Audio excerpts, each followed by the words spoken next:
Let's see here. How do I do this stuff? Technology things. Yeah. Technology things. Hello. Hello, Nate Mustang. How's it going, man? Good. How are you doing? I'm doing good. You enjoying this no school, all this downtime in the world thing right now? It's okay. Yeah.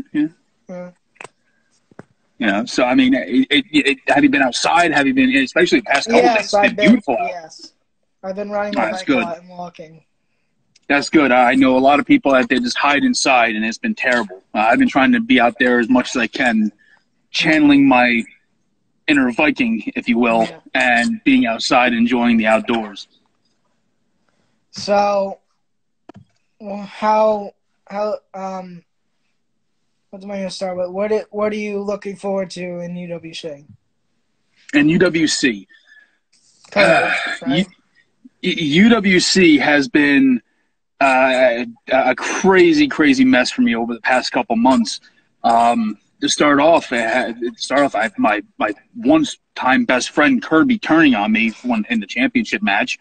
I still haven't gotten answers why. Still trying to figure that out. And it's just been a big cluster of things. Yeah. It's from losing the championship to not getting my rematch clause to now I have to deal with Kirby when, coming back. But Yeah. I refuse to have a match unless it's against him because I know he's going to throw some kind of sticks in the woodwork and I'm not going to play his game. So the biggest thing is when he's healthy and ready to go again, that's when I'm coming back and I'm going to be the one to whoop his butt. Yeah. 6 ways to Sunday. Yeah, and then you're gonna get that UWC title from Spectrum. Hey, it belongs around one waist and one waist only. Yeah. It's a bunch of guys that wear underwear battling for a belt. And trust me, it's the craziest thing, but I love it. Yeah. So, you've never been on GTS. Yes, I have. Oh, you have? Yes, I was Nate the lawyer. Yeah, but you were the Ulfric And Randall Savage, but that's about it. I mean, I did portray Ulfric for a little while. I knew it. You finally admitted it.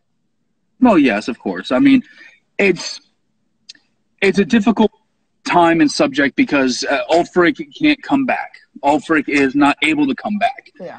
I would love to revitalize the character, but unfortunately, due to lack of this and more of this, there's not much for Ulfric to come back. He was a total package. Yeah.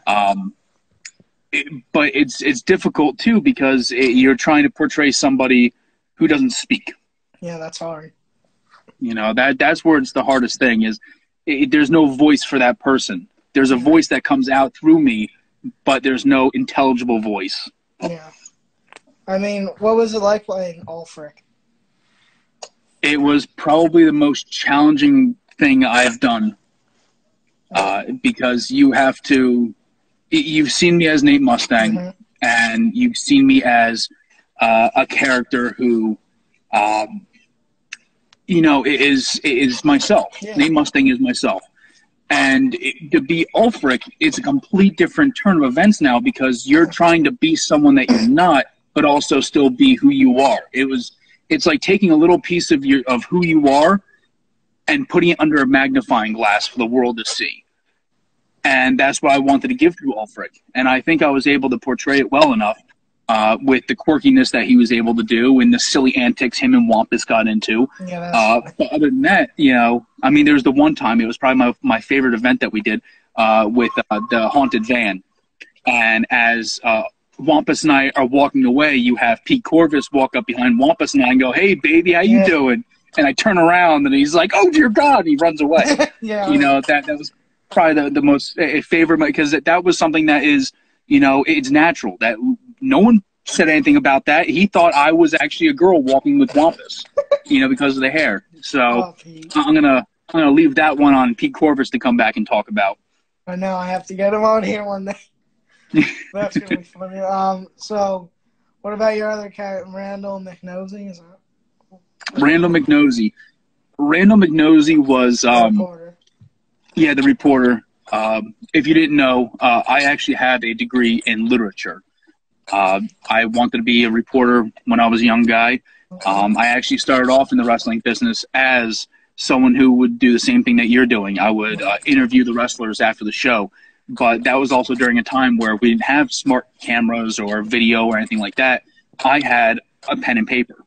And something similar to like this right here, I would sit there and I'd say, you know, as they're coming out of the locker room before they walked out, hey, great match tonight. What are your comments on this? And here I am, 15 years old, 14 years old, you know, asking a quick question to the Sandman or to, you know, at the time, Nikolai Volkov walking out. A bunch of the bigger names that came in the area, and I say, hey, so what did you think about your opponent, blah, blah, blah, and do you have any words for the next time, blah, blah, blah, and then he would walk by, and somewhere in the delves of the internet, way back, it's probably long gone now, I had a blog that I would run, and I actually had to learn JavaScript and HTML, and I built my own blog. It was, my name at the time was Nate Mandini, and it was Nate Mandini's So You Want to Wrestle. And so I just had a bunch of interviews, and that was the same thing. That's where Randall McNosey comes in, from the interview portion. Okay. You know, that little, like I said, take a little piece of who you are and magnify it for the world to see. That is really very interesting. So what was your favorite match in GTS? Favorite match in GTS? I had a lot of favorite matches in GTS. Yeah. A lot of the guys that I wrestled against, you know, they always put up a great challenge, and they always, you know, had great things going on.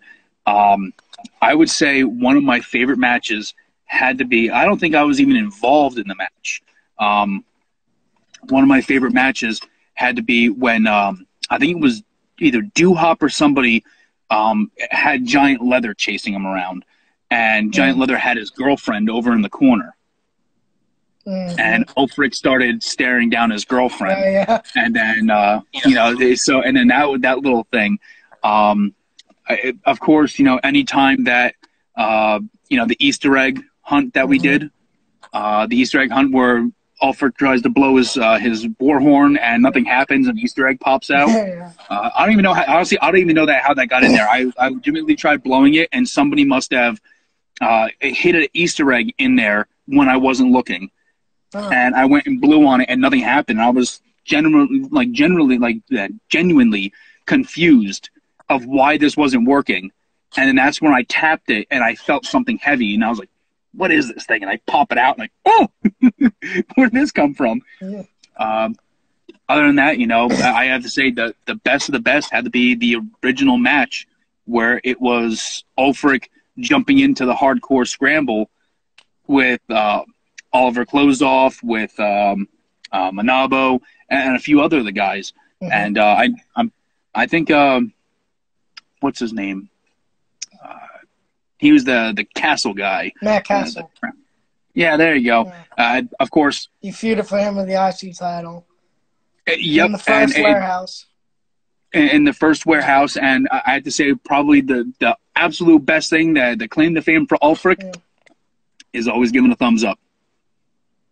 Or Hugeflockenflugen? The Hugeflockenflugen. But it was the, you know, the old checking the oil. Yeah.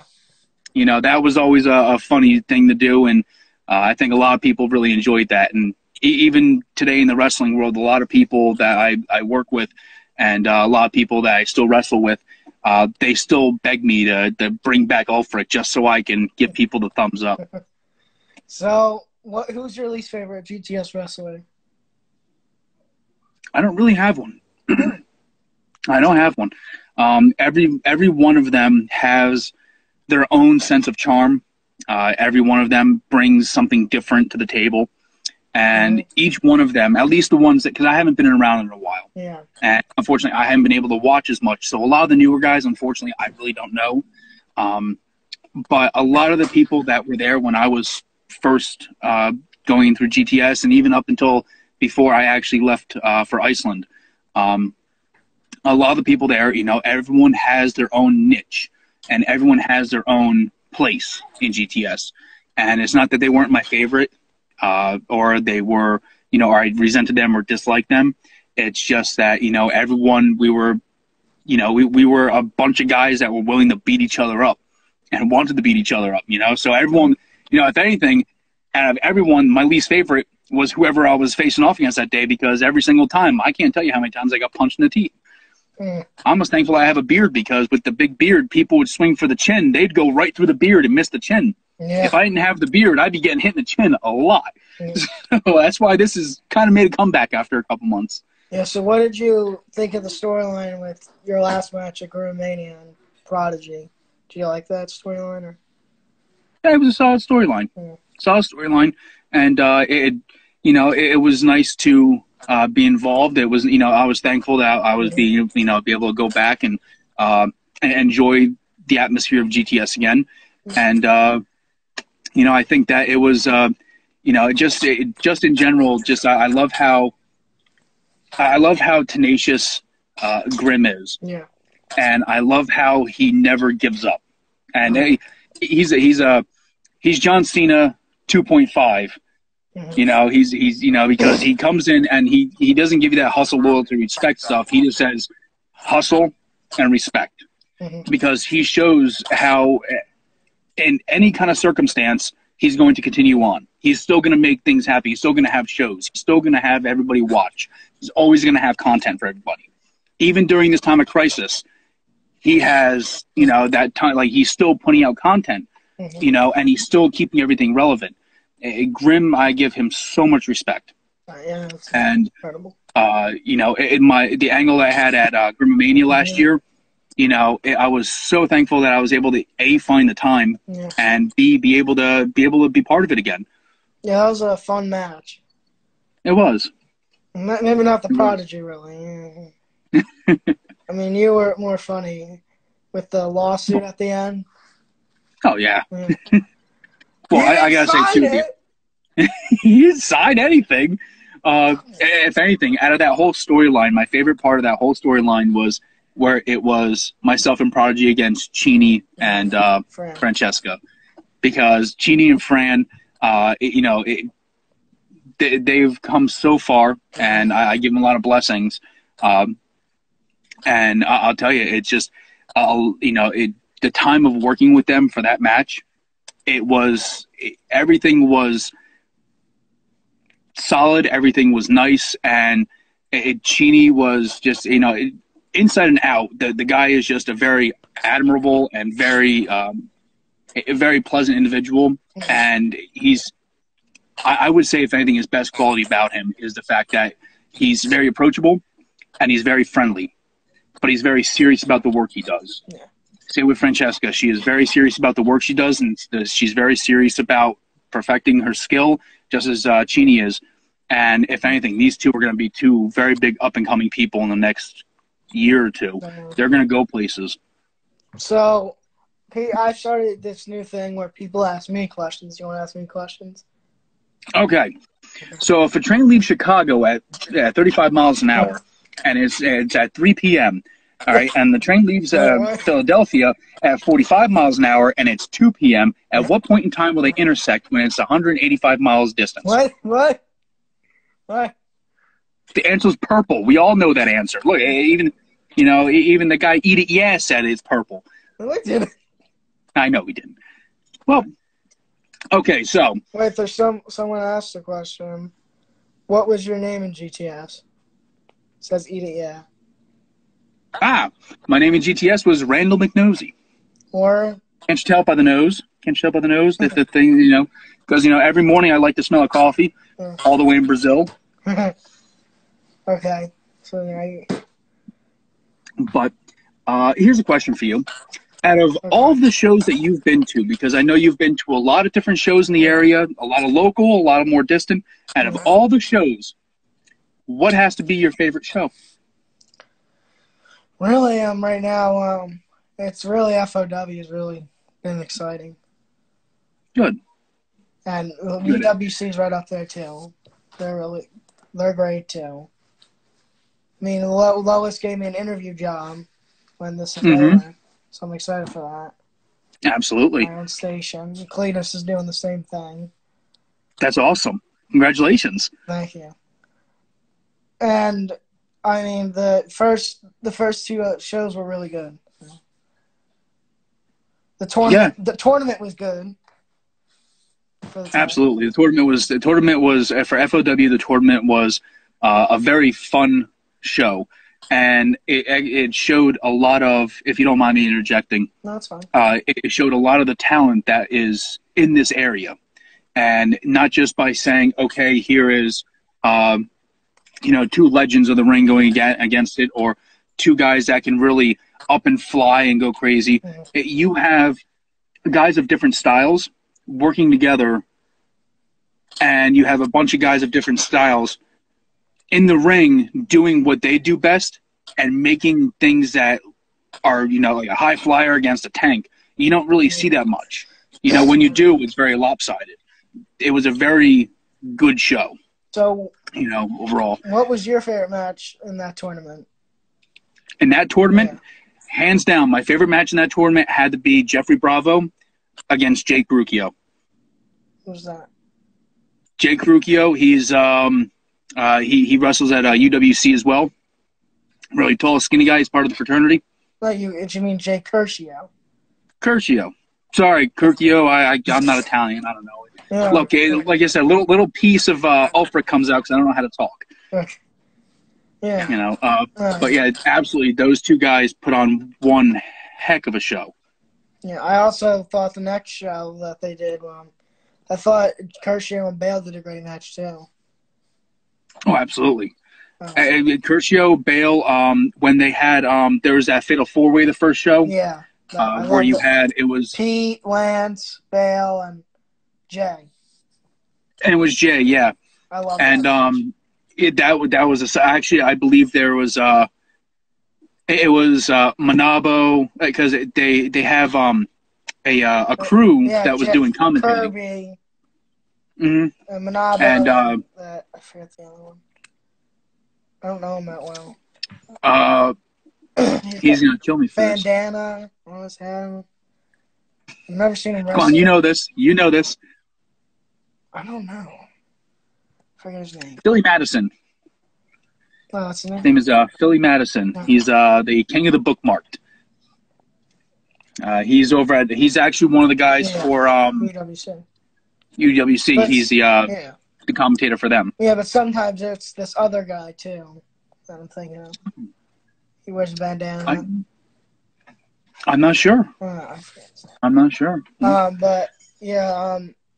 So. What I liked the match with this Russian guy and Chops. Yeah. Ricky Rocks. There you go. Philly Mike Swanson. Thank you. There you go. Ricky Rocks. Thanks, Swanson. Yeah, that's I've known Ricky Rocks for years, and I completely forgot that he was at that show. He's another good guy. I like to see him get back in the ring again too. Yeah. But continue about this other match. Yeah. What do you think of that Russian guy? You've seen one Russian. You've seen them all. He's a one-trick pony. Yeah. Yeah. One-trick pony, that Russian guy. I'm glad Big Papa Chop put him in his place. But, I mean, it was a fun match to watch. It wasn't a big, heavy-hitting match. It wasn't a bunch of flips or anything, but it was something that can really get everyone into it, and it was something that everyone walked away laughing about. Yeah. Like my mom is now with her laugh emoji. So I interviewed him. He was very nice. Yeah. I'm surprised. You see him up there. He seems like a real sauerkraut, but he looks like he'd be a jerk. He was actually he actually didn't like Chini's pizza or something. I don't know. Wait. I think I did see that. I think wasn't he like eating cold spaghetti or something like that? Oh yeah, the spaghetti. Yeah. Oh my God! Just out of nowhere, you just see spaghetti just out of his hand. Yeah, and it's on. What's this guy doing? I don't know. That's the last interview I did before the virus hit. So I've done 19 interviews, so I was excited for 20 more interviews. Nice. Yeah. Well, wait, am I number 20? Sure. Sure. Yeah, no, when we go back, these are just for I put these on YouTube, like quarantine Instagram lives, and I upload them. So I rewatch them all and record them through my phone, and then I upload them, and I have 8 on a playlist. But they're all uploaded. Wonderful. So I've done Swanson, I've done Cheney and Fran, I've done Cletus twice, I've done Manabo, I've done who else? Lance, Magic. Mm-hmm. I've done a bunch of it. I've done them so far. See, Magic seems like he'd be a great interview. How was that interview with Magic? Because I've got to meet him on several occasions, and he's very knowledgeable, and he's a very strong competitor. You know, so how was it like interviewing him? It was good. He had some great knowledge and some stories. Nice. Yeah, that was a good one.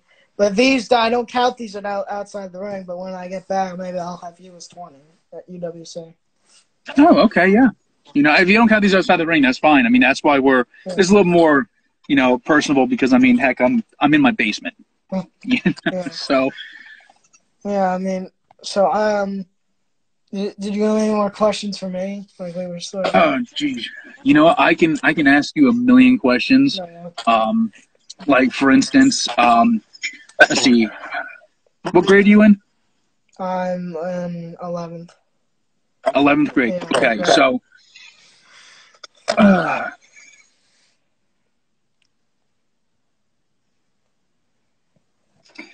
in Shakespeare's Romeo and Juliet, the father of Juliet refers to Romeo as what? It's like the only comedy that you get in Romeo and Juliet. Dad. Dad. No. He refers to him as a saucy boy. I never read the book. I haven't. What? Romeo and Juliet's like the foundation for 11th grade literature. What's going on at your school? I don't do that at my school. I never read that book before. God. I don't. I am gonna take a new class reading, so I don't know. I don't know if I want to read it. It's probably a long book. I know. No, actually, a lot of Shakespeare is a little difficult to read just because it's that I saith thee, fine fellow. You know, like it's constructed a little weird, but they're short. You know, they're very short plays. Okay. And there's one I can't remember the name of it. I think it was King Henry II. That one's a funny one. It's a funny little play, and it's like part 2, which is the funniest part. But if you ever want a reading list, I will say, come to me. It depends on what you're into. I have books upon books upon books, and either I can lend you one at one of the shows, or I can refer you to one to say, okay, well, this is going to have you sit down and just, you know, let you go off. You know, because I go from, you know, from Dungeons and Dragons type stuff all the way down to like the Mask of Zorro. You know, it's everything in between. So, my school does a lot of good plays. They did Fiddler on the Roof last year. Oh, wow. Yeah, Fiddler on the Roof is a good play. Very long one, though. Yeah, it was very long. Very long one. And they're bummed because we hadn't won before the virus hit. They were about to do Mamma Mia. That's another good one. See, those are good musicals. I mean, I've never seen either of those movies still. You know what? Fiddler on the Roof is a very long movie. Yeah. It's a very sad play as well. Yeah. But Mamma Mia is one of those sit down with a thing of popcorn, you know, and just hang out with the family for a night and rent it. It's a really fun movie. Yeah, my mom has seen it and my sister. I just don't know if it's for me. I like the Descendants, like musicals, the Disney stuff, or like I grew up with like the High School Musical. So that stuff. But I like musicals. La La Land, everyone loves that. I like that a lot. See, I haven't gotten around to see La La Land yet. Wow, that's good. Yeah, I gotta take a look at that one. I mean, yes, as you're saying with the whole Disney musicals too. I mean, I grew up on Disney. Yeah. You know, actually, I was actually in my high school play. My high school play was Grease, and I played the role of Kaneki. So I was the blonde-haired guy that had the car. You know, that was my role. I started and I always wanted to and fight. I stopped, so I didn't watch it. The actual movie is kind of hit or miss for some people, but the play I wish I can find the old footage of it. And the audio is terrible on it. And my mom recording it, she was up in, I think, like the 18th row, and she's only 5 foot tall, so she's standing up on top of the chair trying to get a good video. You know, so if I can find that, I'll find a way to upload it just so we can all have a good laugh. Yeah. So what were some of like your favorite shows growing up? Growing up, heck. Well, of course, I always watched Monday Night Raw. Always watched SmackDown. I would occasionally flip over during commercials to watch WCW Nitro when it was on. I watched the Mick Foley scandal live, so that was something interesting. During a commercial break, if you don't know what that is, and for anyone else that's watching, during WCW Nitro while WWF Raw's War was on the commercial break, WCW Nitro, they came out and they said, hey, here's a spoiler, Mick Foley's going to win the heavyweight championship tonight. And they thought it was going to, you know, what they thought was that everyone was going to stop watching because nobody wanted, the end was spoiled. Yeah. Vice versa, all of WCW Nitro's ratings for that night after they made that announcement dropped, and they went all right over to Raw. So everyone wanted to see it anyway. Like, no, this can't be true. So they literally shot themselves in the foot with it. And I watched that live. Yeah. I must have been a little bit younger than you for that. But, you know, a lot of other shows, you know, I grew up watching around that time. I would watch anything that was really on TV, but I was playing football or I was wrestling in high school. So I wasn't really at home that much for television because I had my studies and then I had my athletics. But when it came to like summertime and I actually had some time to watch, you know, that's why I started venturing into Japanese animation and started watching a lot of the older Japanese animation shows, such as Cowboy Bebop, Trigun, Ghost in a Shell, stuff like that. So it's a little bit different genre than a lot of people are used to, but that's kind of what I grew up on. You know, there's 2 questions here.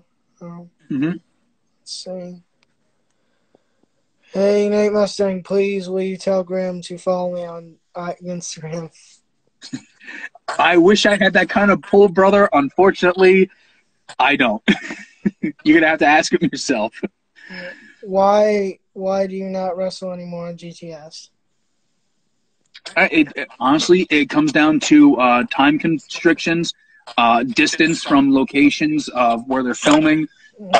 Either when I was originally going to GTS, I was living down in South Jersey, which it was over an hour and a half drive away to be able to get to the tapings.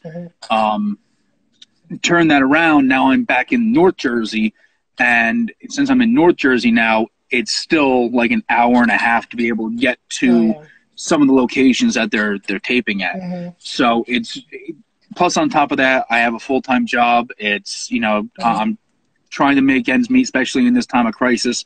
Unfortunately, I can't really be there for wrestling as much as I want to. And as much as I want to be there for GTS, unfortunately, my well-being has to come first, of course. Well-being of, you know, my family. Yeah, so maybe we will see in the future, though, maybe in the summer. In the future, in the summertime, that's a good possibility. Heck, who knows, maybe next snowfall we might get a return of a certain Viking. We don't know. But, you know, we don't know what the future holds. All we can do is learn from our past experiences, gather ourselves up, pick ourselves up by the bootstraps, and keep looking forward. Because when we look back, that's when we get into accidents. Keep your eyes on the road. So, why do you think Kirby turned heel on you? He's a jerk. Yeah, why? Why?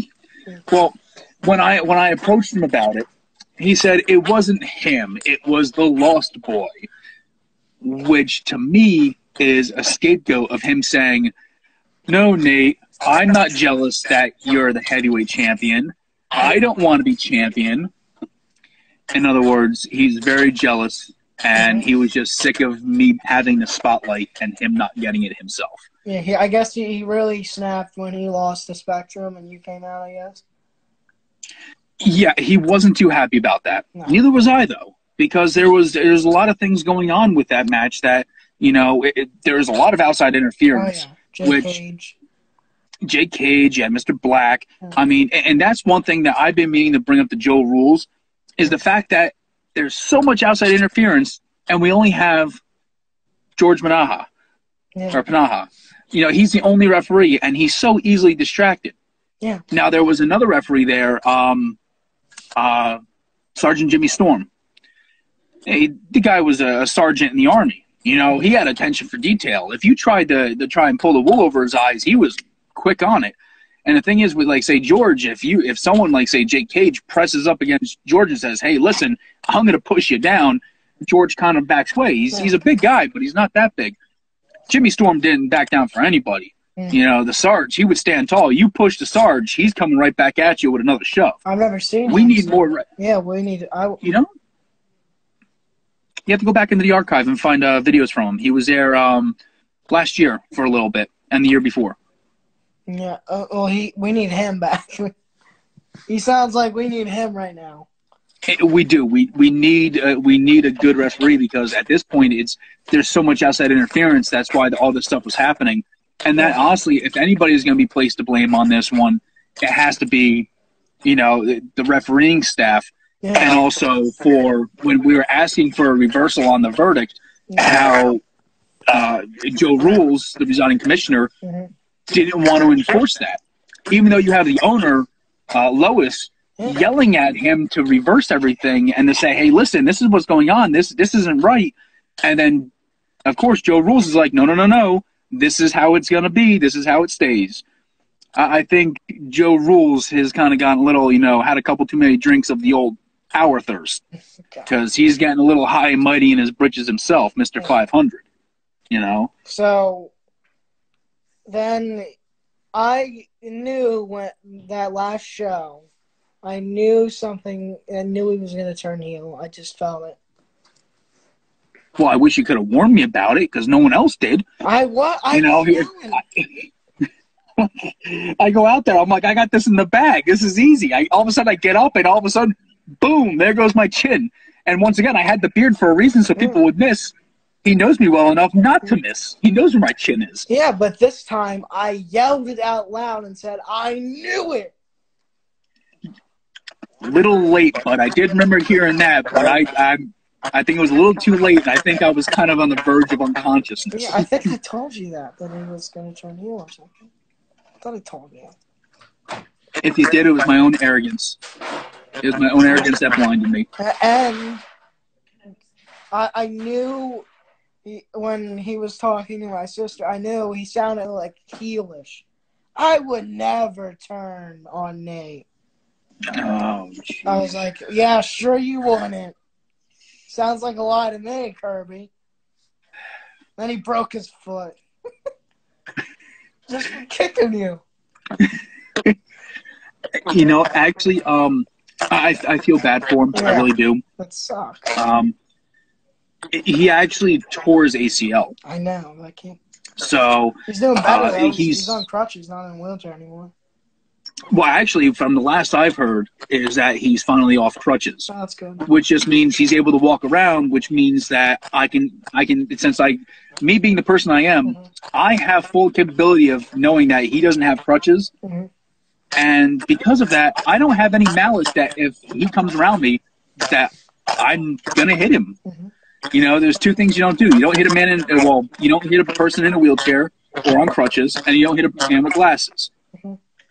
Well, and of course, unless it's warranted, as in they hit you first. Yeah. And I mean, the guy in the wheelchair stands up and swings at you, which still don't do it. Yeah. Look at Bret Hart. Bret Hart, he was in the wheelchair, and what did Shawn Michaels do? Super kick. Popped him one. You just don't do that kind of stuff. Since he's not on crutches anymore, to me, that's fair game. Yeah, he can walk, he can talk, fair game. So, with that,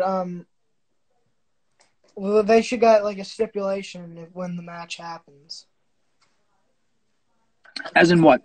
Like when you and Kirby eventually face each other, you guys should get a stipulation.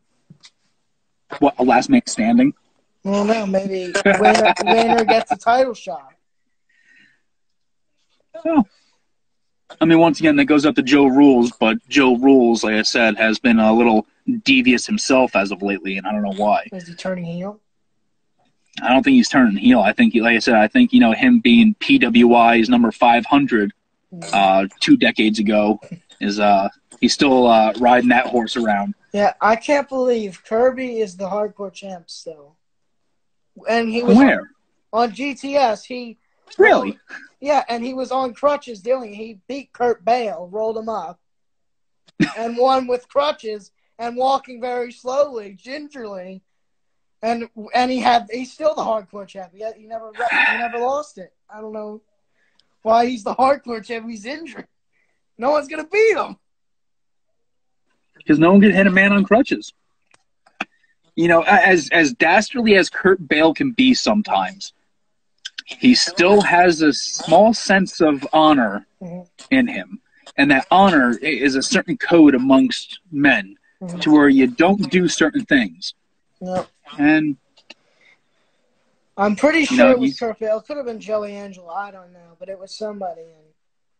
Well, if it was Joey Angelo, I'm pretty sure that he would have threw trash cans in there, would have probably hit him with a dump truck if he had one. Yeah, then it wasn't Joey.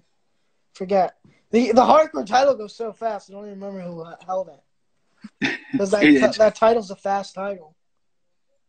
Yeah, it's boom, boom, boom, boom, boom all the time. Anytime that somebody comes in, all of a sudden the champion's down for a little bit or shows any kind of vulnerability, you have 8 guys jumping in the ring trying to get, throw their name in the hat. I know. So I always, when I watch this video, I'm like, just run out of the ring. If they're all dead, please just run. Now, what I want you to do is next time you have any kind of interviews, I want you to interview Kirby and tell him that. And tell him that when he's in a hardcore match, while he's on crutches, to run. Okay. Because that would probably be the most hilarious thing to see him, I need to get out of here. Like, no, that's hilarious to me. Well, let me tell you this. I'll announce it here. Saturday, I'm actually interviewing him. Oh, awesome. Yeah. Awesome. Make sure here. I'm gonna after we're done here, I'm gonna give you a list of insults I want you to tell him from me. Okay. Okay. Now they're not PG friendly, so we're gonna have to do this after the camera's done. Yeah. So unfortunately, the people that are watching in, they're not gonna know the insults. But let me tell you, I'm a sailor, so I have some really good ones in the bank there. So thank you so much for joining, so you can do that. Absolutely, and thank you so much for having me. It's been a lot of fun. Let's do this again sometime. Yeah. And like I said, when we return back to UWC, or if you happen to catch me at a FOW show, sitting in the stands watching, feel free to come over and talk. Okay. Thank you, Nate. Thank you. See you, bud.